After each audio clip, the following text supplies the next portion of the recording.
রাজ্যে পালা বদলের পর এতদিনের বন্ধ থাকা দরজাটা খুলে গিয়েছে বলেই মনে করছে রাজনৈতিক মহল। যতই ৮০ জন বিধায়ক থাকুক তৃণমূলের, বিরোধী দল হিসেবে মাথা তুলতে চাইছে অন্য দুটো দল। লড়াই এবার মুখোমুখি। এই স্লোগান তুলেই রাস্তায় নেমে পড়েছে বামেরা। নতুন করে রাস্তায় নামতে চাইছে কংগ্রেসও। বিধানসভা ভোটের অনেক আগে থেকেই বাংলাকে বিশেষ গুরুত্ব দিতে শুরু করেছে কেন্দ্রীয় কংগ্রেস, যে কারণে বামেদের হাত ছেড়ে একা লড়াই করার সিদ্ধান্ত নিয়েছিল হাত চিহ্ন। যদিও সেই নতুন ভাবনা খুব একটা কাজে লাগেনি। বিধানসভা ভোটের আগে তৃণমূল কংগ্রেস ছেড়ে আসা তৎকালীন সাংসদ মৌসম বেনজির নূর, বিধায়ক কাজী আব্দুর রহিমকে প্রার্থী করেছিল কংগ্রেস। পুরনো দলের প্রতীক নিয়ে লড়ে তাঁরা কেউ এবার জিততে পারেননি। হেরে গিয়েছেন অধীর রঞ্জন চৌধুরীও। দুটো আসনে জয় এসেছে। কাঙ্ক্ষিত সাফল্য না এলেও পশ্চিমবঙ্গের বদলে যাওয়া পরিস্থিতি আশার আলো দেখাচ্ছে কংগ্রেসকে। বিধানসভা ভোটের ফলে রাজ্যের শাসন ক্ষমতা থেকে বিদায় নিয়েছে তৃণমূল। পালা বদলের পরে বিজেপির বিরুদ্ধে লড়াইয়ে নতুন উদ্যমে এগোতে চাইছে কংগ্রেস। তৃণমূল ছেড়ে অনেকেই কংগ্রেসের পথে এগোতে পারেন এমন সম্ভাবনার কথা শোনাচ্ছে রাজনৈতিক মহল। আর তাই দরজা খোলা রাখার কৌশল নিয়েই চলবে প্রদেশ কংগ্রেস। তৃণমূলের পতনের পরে পশ্চিমবঙ্গের সংগঠনকে চাঙ্গা করার দিকেও নজর দিচ্ছেন কংগ্রেস নেতৃত্ব। সে কারণে পরিবর্তিত পরিস্থিতিতে ২১শে জুলাই কলকাতার শহীদ মিনার ময়দানে কংগ্রেসের উদ্যোগে শহীদ সমাবেশ হবে।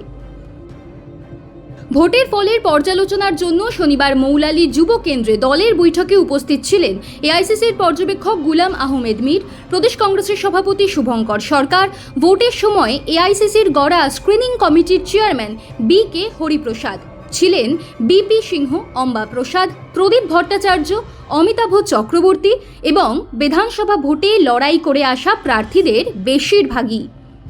দিল্লিতে থাকায় বহরমপুরের প্রার্থী ও প্রাক্তন প্রদেশ সভাপতি অধীর চৌধুরী এবং অসুস্থতার কারণে সাগরদিঘির প্রার্থী মনোজ চক্রবর্তীরা বৈঠকে ছিলেন না। হাজির ছিলেন মুর্শিদাবাদ জেলা থেকেই জয়ী হওয়া দুই বিধায়ক মোতাব শেখ ও জুলফিকার আলী।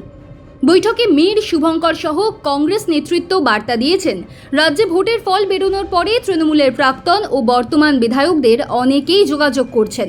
প্রাক্তন শাসক দলের অনেক নেতা কর্মীও কংগ্রেসের শিবিরে আসতে চাইছেন। গুরুতর অভিযোগ আছে, এমন ব্যক্তিদের বাদ দিয়ে বাকি সকলের জন্যই দরজা খোলা থাকবে বলে জানিয়ে দিয়েছেন কংগ্রেস নেতৃত্ব। তাঁদের যুক্তি, বিজেপির সঙ্গে আদর্শগতভাবে লড়াই করার উপযুক্ত শক্তি কংগ্রেসই। শোনা যাচ্ছে, তৃণমূলের বিজয়ী বিধায়কদের মধ্যে কেউ কেউ কংগ্রেস নেতৃত্বের সঙ্গেও যোগাযোগ করেছেন। কংগ্রেসের সূত্রে খবর, সংগঠনকে চাঙ্গা করার জন্য কাঠামোয় কিছু রদবদলের প্রস্তাবও এসেছে বৈঠকে। বিজেপির কায়দায় এরপরে ৪২টি লোকসভা কেন্দ্রের এলাকা ধরে কংগ্রেসের সাংগঠনিক জেলা ভেঙে নেওয়া হতে পারে। সংগঠন সৃজন কর্মসূচির আওতায় এই প্রক্রিয়ায় দায়িত্বে থাকবেন এআইসিসির নিযুক্ত পর্যবেক্ষকেরা।